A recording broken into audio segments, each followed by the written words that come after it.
नमस्कार दोस्तों, मेरे चैनल में आपका स्वागत है। आज का अपना टॉपिक है कि क्या HCl हाइड्रोक्लोरिक एसिड या कोई भी अन्य एसिड से हमारा प्रोडक्ट बनाया जा सकता है, जैसे कि डिश वॉश हो गया, डिटर्जेंट हो गया।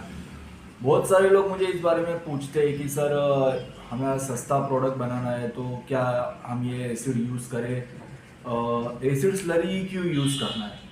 बेसिकली अगर हाइड्रोक्लोरिक एसिड देखो या फिर सल्फ्यूरिक एसिड, साइट्रिक एसिड, कोई भी एसिड ले लो, वो एसिड स्लरी से तो कम प्राइस में मिल जाता है। तो क्यों ज़्यादा प्राइस देके एसिड स्लरी ही यूज़ करनी है। हम सस्ता प्रोडक्ट बनाने के लिए HCl जो कि काफ़ी सस्ता मिलता है, हम उसे इस्तेमाल क्यों नहीं कर सकते, हम उसका उपयोग क्यों नहीं कर सकते।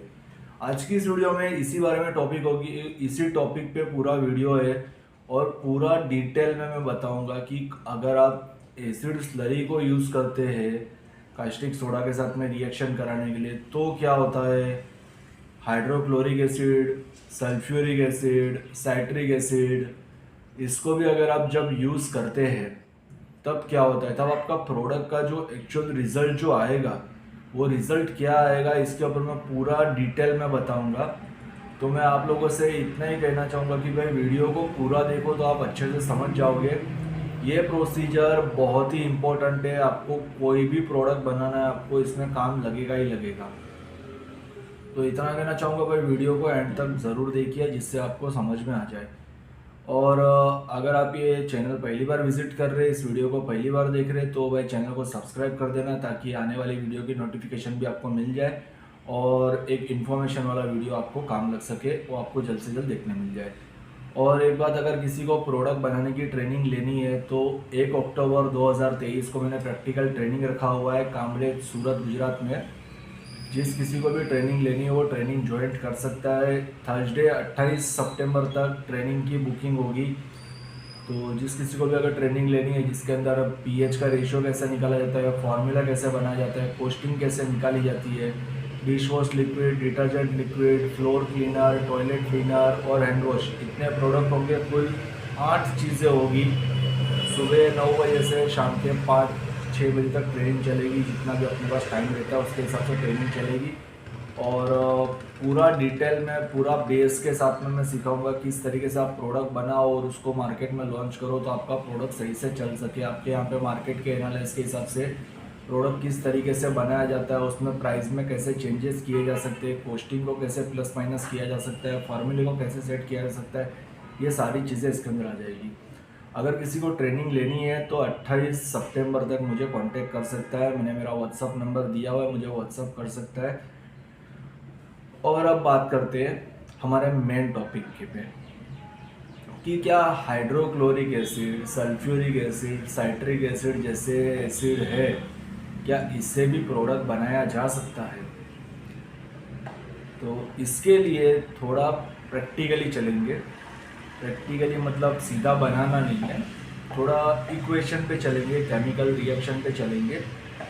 तो उस पर मैं आपको समझाऊंगा तो आपको ज़्यादा अच्छे से समझ में आ जाएगा। तो वीडियो को एंड तक ज़रूर देखिए।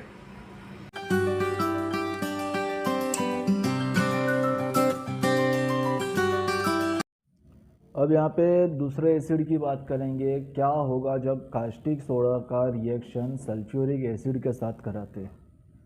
सल्फ्यूरिक एसिड बेसिकली बैटरी में यूज़ होने वाला एसिड होता है। कुछ प्रोडक्ट में सल्फ्यूरिक एसिड का भी उपयोग किया जाता है, ये भी सस्ता ही मिलता है मार्केट में। लेकिन कई लोगों को ये भी ध्यान में होता है कि सल्फ्यूरिक एसिड भी है, काफ़ी स्ट्रॉन्ग एसिड है, तो जब हम इसको यूज़ करें तो भी चल सकता है। ऐसा नहीं है भाई। अभी अगर आपको डिश वॉश बनाना है या डिटर्जेंट बनाना है तो यहाँ पे समझ लो NaOH यानी कि कास्टिक सोडा और H2SO4 यानी कि सल्फ्यूरिक एसिड, जब इसका रिएक्ट कराते हैं तब मिलता है Na2SO4 प्लस H2O यानी कि सोडियम सल्फेट प्लस पानी। Na2SO4 होता है सोडियम सल्फेट का केमिकल फॉर्मुलेशन। यहाँ पे ये सारी चीज़ें किस तरीके से हो रही है ये समझना हो तो भाई उसके लिए तो फिर केमिस्ट्री की मेरे को क्लास चालू करनी पड़ेगी।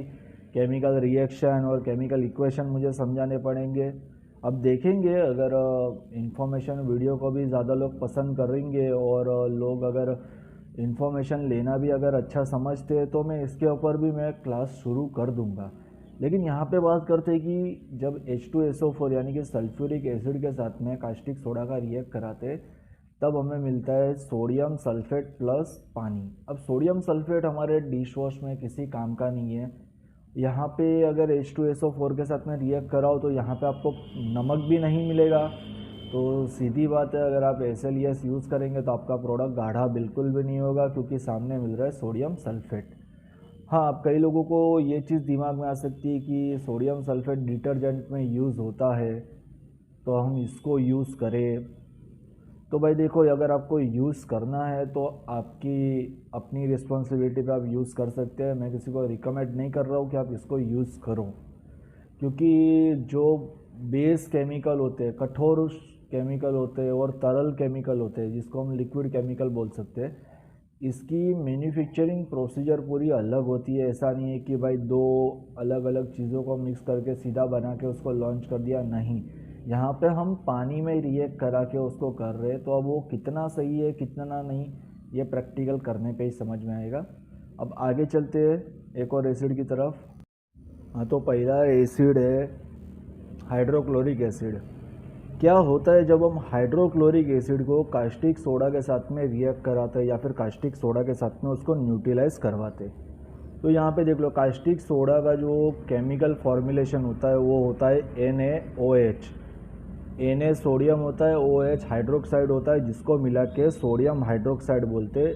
हाइड्रोक्साइड बनता है जिसको हम कास्टिक सोडा भी बोलते हैं। और HCl हो गया हमारा हाइड्रोक्लोरिक एसिड। तो जब हम NaOH के साथ में HCl का रिएक्शन कराते हैं तब हमें सामने प्राप्त होता है NaCl प्लस H2O। NaCl सामान्य तौर पे नमक होता है और H2O पानी होता है। तो यहाँ पे जब हम कास्टिक सोडा को हाइड्रोक्लोरिक के साथ में रिएक्ट कराते हैं तो सामने जो हमें सॉल्यूशन मिलता है वो नमक और पानी का सॉल्यूशन होता है। अब समझ सकते हो भाई, नमक और पानी का अगर सॉल्यूशन मिल रहा है और उसको आप SLES से गाढ़ा करो तो सीधी बात है, नमक वाला पानी है, हम SLES को गाढ़ा करने के लिए भी नमक ही इस्तेमाल करते। तो यहाँ पे आपका प्रोडक्ट तो गाढ़ा हो जाएगा, लेकिन उसमें सफाई बिल्कुल भी नहीं होगी। उसमें सफाई केवल उतनी होगी जितनी SLES सफाई दे सकेगा, उससे ज़्यादा उसमें सफाई नहीं होगी। तो भाई यहाँ पे HCl मैं तो किसी को रिकमेंड नहीं करूँगा कि आप यूज़ करो, क्योंकि HCl यूज़ करने के बाद आपका प्रोडक्ट केवल गाढ़ा दिखेगा, लेकिन उसमें जो चाहिए उतनी सफाई नहीं होगी। यहाँ पे कस्टमर आपके प्रोडक्ट से सेटिस्फाई नहीं होगा। एक बार आपका प्रोडक्ट लेगा, दूसरी बार वो चेंज कर देगा, किसी और के पास से प्रोडक्ट लेगा। अब बात करते हैं साइट्रिक एसिड। क्या होता है जब हम कास्टिक सोडा को साइट्रिक एसिड के साथ न्यूट्रलाइज करते हैं या उसके साथ में रिएक्ट करवाते हैं। अब बेसिकली कास्टिक सोडा का केमिकल इक्वेशन हो गया NaOH और साइट्रिक एसिड का केमिकल फार्मूला होता है C6H807, जिसमें कार्बन के 6 परमाणु होते हैं, हाइड्रोजन के 8 और ऑक्सीजन के 7 परमाणु होते हैं। जब हम इसके साथ में रिएक्ट करवाते हैं तब सामने हमें मिलता है ट्राइसोडियम साइट्रेट और पानी। अब ट्राइसोडियम साइट्रेट यूज़ होता है डिटर्जेंट में, डिश वॉश में इसका यूज़ नहीं है, डिटर्जेंट में इसका यूज़ होता है। तो अगर आप ट्राइसोडियम साइट्रेट डायरेक्ट नहीं लेना चाहते तो इस तरीके से भी आप रिएक्ट करा के आप डिटर्जेंट में इसको यूज़ कर सकते हैं। कितना यूज़ करना है ये आपकी चॉइस के ऊपर रहेगा, क्योंकि कुछ प्रोडक्ट ऐसे होते हैं जिसको यूज़ करने के बाद वहाँ पे pH का भी ध्यान रखना पड़ता है और उसकी प्रोडक्ट की क्वालिटी का भी, सभी चीज़ों का ध्यान रखना पड़ता है। हो सकता है कोई नया प्रोडक्ट यूज़ करने पे, कोई नया केमिकल यूज़ करने पे आपके प्रोडक्ट में कोई इफ़ेक्ट आ सकता है, तो इसकी मात्रा आपको स्वयं ही देखनी पड़ेगी। अब बात करते हैं हमारे मुख्य केमिकल एसिड स्लरी के बारे में कि भाई एसिड स्लरी के साथ रिएक्ट कराने पे क्या होता है। अब यहाँ पे आप चाहो तो यहाँ पे मैंने पूरा डिस्क्रिप्शन में पूरा वीडियो का मैंने इमेज बनाया हुआ है जिसके अंदर मैंने सारी चीज़ों को लिखा हुआ है। आप चाहो तो उसको भी पढ़ सकते हो, लिख सकते हो।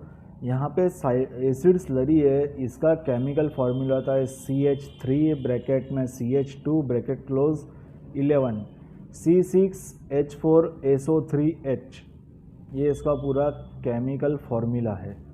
और वही बात हमारी कास्टिक सोडा NaOH। अब जब इसका हम रिएक्ट कराते हैं तब हमें मिलता है सामने CH3CH211 C6H4SO3Na, जहाँ पे पहले H था वहाँ पे Na आ गया है और H था वो सामने चला गया है H2O में। मतलब सामने हमें जो मिल रहा है, जिसका अगर शब्दीकरण में समझे तो डोडेसियल बेंजीन सल्फोनिक एसिड जो होता है, जिसको हम लाप्सा भी बोलते हैं, linear alkyl benzene sulphuric acid होता है, और DDBS होता है, dodecyl benzene sulphuric acid. Basically dodecyl benzene sulphuric acid ही होता है जो 96% वाली होती है, उसको 90% में लाप्सा कर दिया जाता है। अब जब यहाँ पे इसका रिएक्शन होता है तो सामने हमें जो मिल रहा है वो sodium dodecyl benzene sulphonate plus पानी मिल रहा है।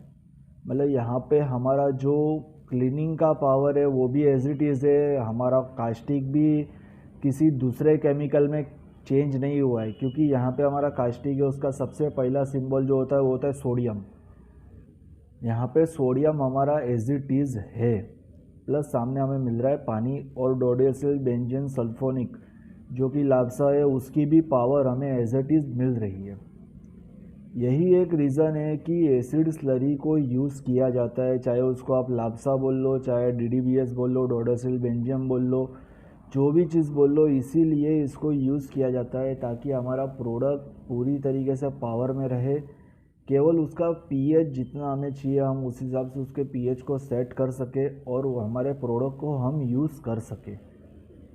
तो अभी आप समझ सकते हैं कि हम दूसरे किसी केमिकल को, दूसरे किसी एसिड को यूज़ नहीं कर सकते।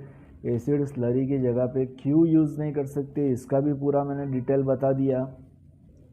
अगर इसके बाद भी आप अगर इसको किसी दूसरे एसिड को यूज़ करना चाहते हो तो आपकी इच्छा है, इसमें मैं तो फोर्स नहीं कर सकता कि भाई मत करो। बस सिर्फ इतना कहना चाहूँगा, अगर आप दूसरा कोई भी एसिड यूज़ करते हो सस्ता प्रोडक्ट बनाने के लिए, अभी खास करके मार्केट में जो क्रेज़ चल रहा है सस्ता प्रोडक्ट बनाना है, मतलब यूँ समझ लो कि फ्री के भाव तक के लोग पहुँच गए, 3 रुपये 4 रुपये में प्रोडक्ट बनाना है। भाई उससे ज़्यादा खर्चा तो पानी का आता है। अब उतनी प्राइस में अगर आप प्रोडक्ट बना रहे हो और अगर कोई कस्टमर भी ये वीडियो सुन रहा है तो भाई ये भी चीज़ समझ लो कि अगर आप उस लेवल का प्रोडक्ट अगर आप परचेस करते हो तो उसमें क्या होगा, उसमें केवल एक दिखावे के लिए एक थिकनेस होगी, एक गाढ़ापन होगा, उसके अलावा उसमें कुछ भी नहीं होगा। तो भाई मैन्युफैक्चरर को भी ये चीज़ समझनी चाहिए, जो लोग जानते हैं उनकी बात नहीं हो रही है, वो तो सभी चीज़ों को कैलकुलेट करके ही बनाते हैं। जो फ्रेशर है या फिर जिन्हें नहीं मालूम है, जो इस क्रेज़ में चलना चाहते हैं कि भाई हम भी सस्ता प्रोडक्ट बना के बेचें, उन्हें ये चीज़ समझनी चाहिए कि भाई आप जो बना रहे हो क्या वो सच में सही है या नहीं है। मेरा पहले से मोटिव रहा है कि जो भी हो मैं सही इन्फॉर्मेशन शेयर करने की कोशिश करता हूँ। अब यहाँ तक आपने सुना होगा तो आप समझ ही गए होंगे कि आप जिस भी एसिड पे प्रोसेस करना चाहते हो उसका जो रिज़ल्ट आएगा क्या वो सही रिज़ल्ट होगा या नहीं होगा, क्या वो कस्टमर के यूज़ करने के लिए है या नहीं है। हाँ, इसके बाद भी आप करो तो आपकी इच्छा है, मेरा काम था बस इन्फॉर्मेशन देना। अगर इन्फॉर्मेशन आपको अच्छी लगी हो तो वीडियो को लाइक कर देना। आपके कॉन्टेक्ट में अगर कोई भी व्यक्ति हो जो इस तरीके की मैन्युफैक्चरिंग करता है, जिसे नहीं आइडिया है या जो करना चाहता है, आप उनके साथ भी शेयर कर सकते हो। और वीडियो को अगर पहली बार देख रहे हो तो चैनल को सब्सक्राइब कर देना। और अगर किसी को ट्रेनिंग लेनी हो तो मुझे 28 तारीख तक में कांटेक्ट कर सकता है। Thank you.